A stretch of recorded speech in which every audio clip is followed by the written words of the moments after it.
तुम्हाला काही लागलं नाही ना? नाही चला तुम्हाला सांगू, मला इतकं हलकं वाटतंय ना सिद्धिराज, म्हणजे इतकं मस्त वाटतंय. गेले किती दिवस झाले मी ना हसलेच नव्हते. आज मला हसून छान वाटतंय. माहितीये मला. तुम्हाला कसं माहिती? तुम्ही ना खूप चांगले आहात सिद्धिराज, खूप चांगले. हो चला ना आपण निघूयात. तुम्ही कुठे घेऊन चाललात मला? मी घरी नेतोय तुम्हाला आता. चला आपण घरी जाऊयात. ठीक. माझ्या घरी चालू आपण. हो चला माझ्या घरी जाऊया.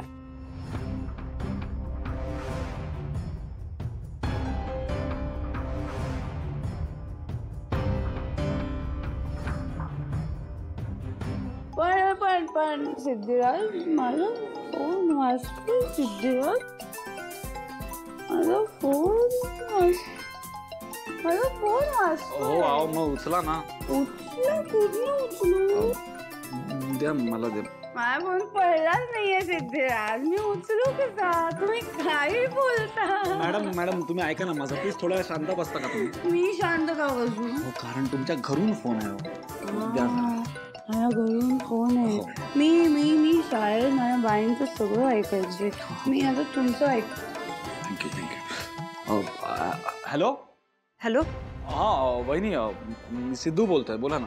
सिद्धू, तू तिथे कसा काय? आणि भावना कुठे आहे?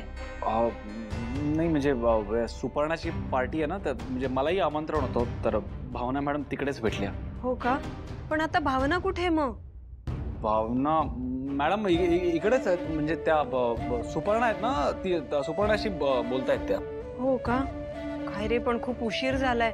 घरी कशी येणार ती? हो म्हणजे उशीर तर झालाय, पण तुम्ही टेन्शन नका घेऊ. म्हणजे मी स्वतः येईन त्यांना घरी सोडायला. ठीक आहे? नक्की ना?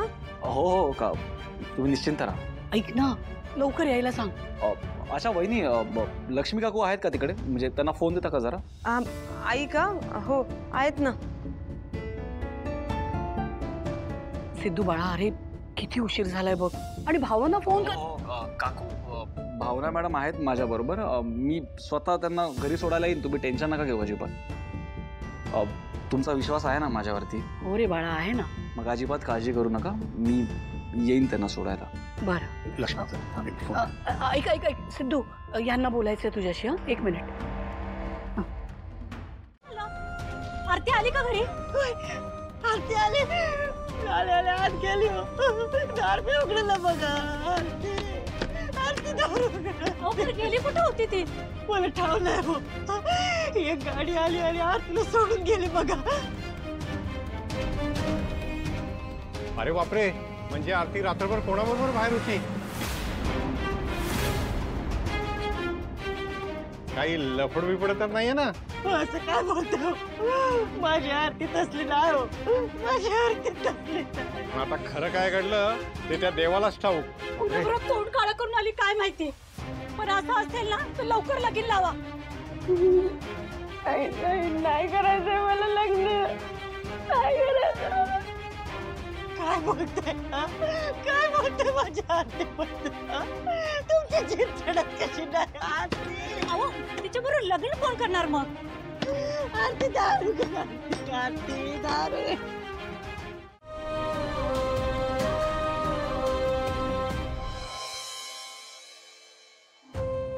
देवा, तू बघतोयस, गेले काही दिवस घरावर अचानक संकट येत आहेत.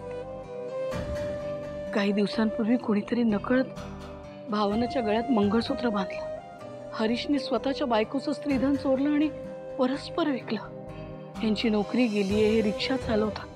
मी खानावळीत काम करते हे घरच्यांना कळलं. सगळे अस्वस्थ आहेत घरातले. स्वामीजी घरी आले तेव्हा म्हणाले की आर्थिक संकटांपेक्षा नाती जप. आर्थिक अडचणी ह्या तात्कालिक असतात. नात्यानं जास्त महत्त्व द्यायचं असतं. नात्याची गुणवत्ता पारखायची असते. मिळकत ही घरी समस्या नसून हा घरचा डोलारा सांभाळणं हे मोठं आव्हान आहे. अगदी खरंय देवा. असं अख्खं घर मला अस्वस्थ दिसतंय. सगळे एकमेकांपासून दुरावलेत असं वाटतंय. एकमेकांबद्दल मनात राग, द्वेष, संशय हे सगळं दूर व्हायला हवं. माझं घर पुन्हा पूर्वीसारखं एकोपाने नांदायला हवं. ते कसं करू त्याचा मार्ग आता तूच दाखव मला. तूच दाखव.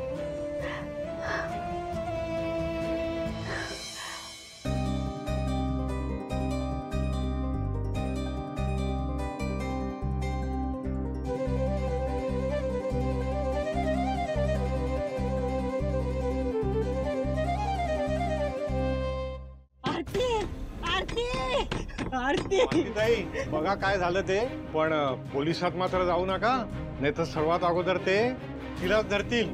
बघा पोरीला विचारा कुठे गेली होती ते, नाहीतर मर्जीचा मामला असतो. आजकाल पोरींचं काही खरं नाही.